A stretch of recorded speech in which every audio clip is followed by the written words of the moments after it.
Yo pasaría a la siguiente noticia que está muy relacionada Sí, con lo que justo. hemos hablado y es una justificación de por qué es necesario las L2. Bueno, el tema es que esta semana y la semana anterior el que use asiduamente Ethereum se ha dado cuenta de que los costes de Sí. transaccionar han subido una locura. O sea, subieron un 40% un día y un 80% otro día. O sea, se llegaron a ver transacciones por $50. Nosotros en nuestro trabajo no podíamos desplegar unos smart contracts por el alto coste que suponía desplegarlo. ¿Cuánto llegó a costar? $1.000 O sea, desplegar un smart O sea, contract. era una Es locura. una locura. Una locura. El tema es que todo esto se debió a una fiebre por unas criptomonedas que, bueno, eran meme coins, una se llama Troll, otra Apet, otra Bobo, y otra era la de la rana esta, que es un meme, que se llama Pepe. Bueno, en fin, monedas que no tienen ningún tipo de sentido, pero la gente es como de repente gambling masivo. Vamos a jugar, vamos a apostar, y bueno, el tema que se congestionó muchísimo la red. Y bueno, pues eso, o sea, es que no tiene ningún tipo de sentido que el ordenador mundial, o sea, que vamos a ver Sí. el Ethereum, etcétera, porque 4 gatos, que al final son pocos, lo que pasa es que operan masivamente, se pongan a gamblear con unas cripto, se congestiona la red de que gente que está haciendo cosas de verdad construyendo la red no pueda ni desplegar un smart contract porque vale $1.000. Sí, sí. O sea, o una transacción $50. O sea, Sí, era una locura. es una locura. Entonces, bueno, esto justifica más el tema de que se necesitan L2. Y bueno, cosas graciosas, o sea, cosas que me han hecho mucha gracia de esto. O sea, em, más allá de que subieron los costes por todo el tema de los meme coins y tal, hay un personaje también en esta historia que, bueno, los precios ya se han normalizado, que es un bot de maximal stability value, o sea, un bot que básicamente o sea, lo que permite cuando tú eres validador en Ethereum, o sea, tú lo que tienes que coger de la mempool, que es las transacciones que se han enviado y que están pendientes de procesarse, un conjunto de transacciones. Y tú tienes la libertad de ordenarlas como quieras. Entonces tú como bot, bueno, como validador, tú puedes decidir en qué orden colocar las cosas. Entonces, hay combinaciones que te pueden beneficiar más o menos. Digamos, vamos a poner un ejemplo concreto. En las pools de Uniswap, por ejemplo. Lo que pasa en las pools de Uniswap es que cuando yo hago un trade de un para otro, desbalanceo la pool.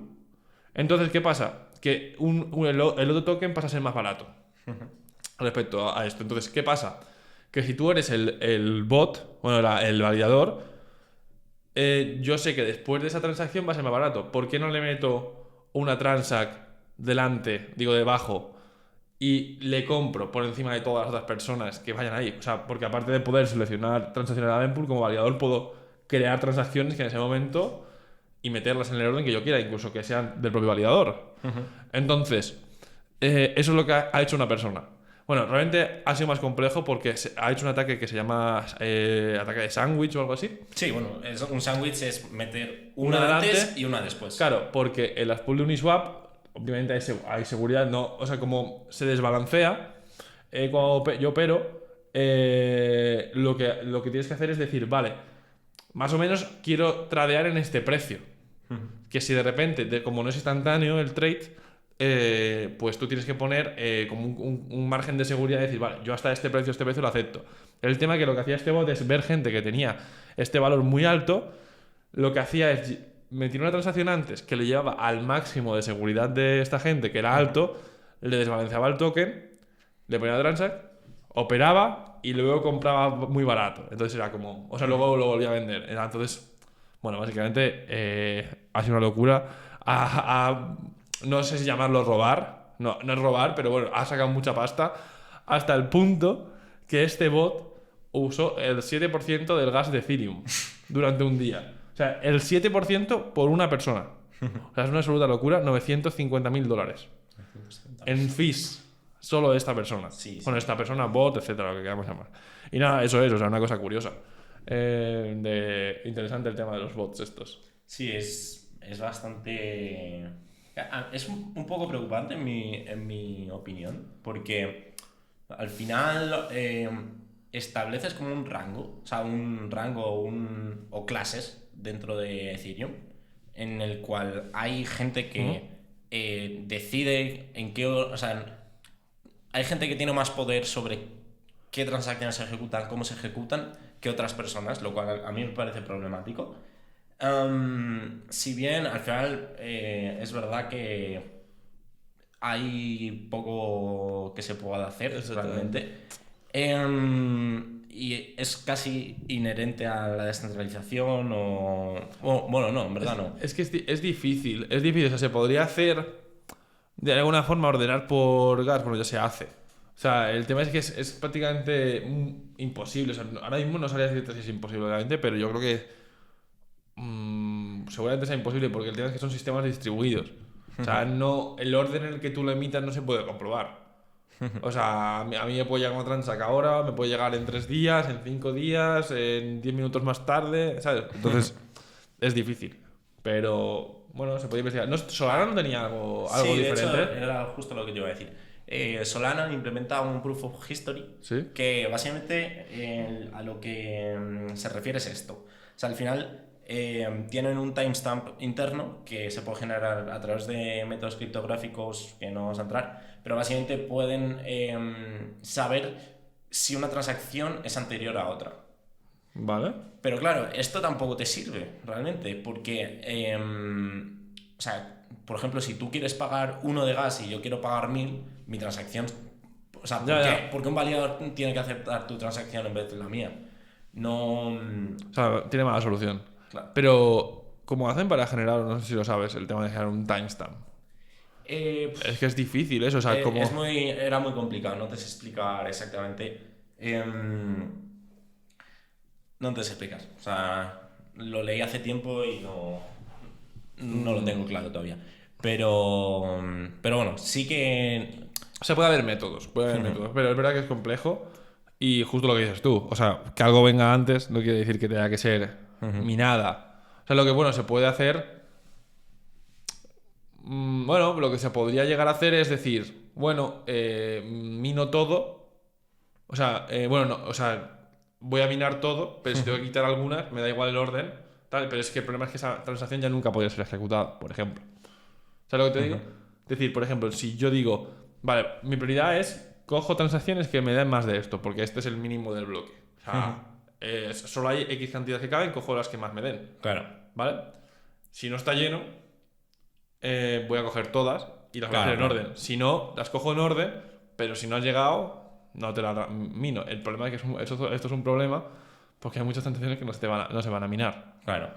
Entonces, bueno, y ya no valdría en el siguiente bloque, sería un problema. Pero bueno, pues entonces esto es un problema que ha habido en Ethereum estas semanas. Lo que decíamos, nuestra opinión, Ethereum es una red de redes.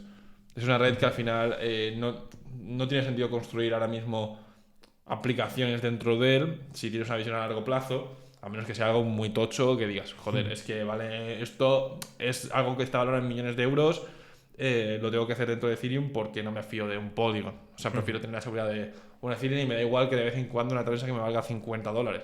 Claro. O sea, al final, o sea, hay transacciones en el mundo tradicional que valen mucho más que tener $50. Imagínate, O sea si yo tuviese que tokenizar un activo que sea una casa de $1.000.000, ahora mismo diría a Ethereum de cabeza. O sea, no nos la jugamos. O sea, que valga $50 Ethereum.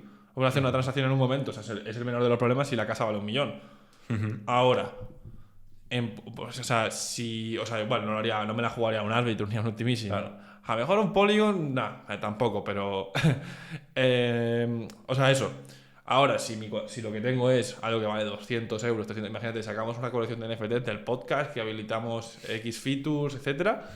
En ese caso, si los NFTs valen, imagínate, $50, pues no lo vamos a hacer en Ethereum. O sea, que puede ser que la transacción valga más que el propio NFT. Lo hacemos en un Polygon. Oye, que por X la red de Polygon se va a eso, correremos el riesgo y ya veremos cómo arreglarlo.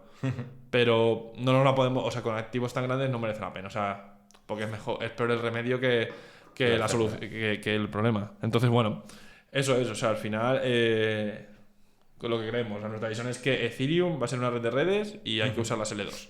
Y cada vez más parece que Ethereum también tiene esa, sí, o sea, esa perspectiva. Sí, al final es la visión. Un poco también, o sea, es que me sorprende mucho que al final Ethereum está convirtiéndose en un Polkadot. Sí, al final, Es que al final se hacía eso, que Ethereum empezó siendo lo que era y se ha acabado convirtiendo en lo que era un poco Cardano, que era el Proof of Stake, literal. y en la red de redes, que era Polkadot.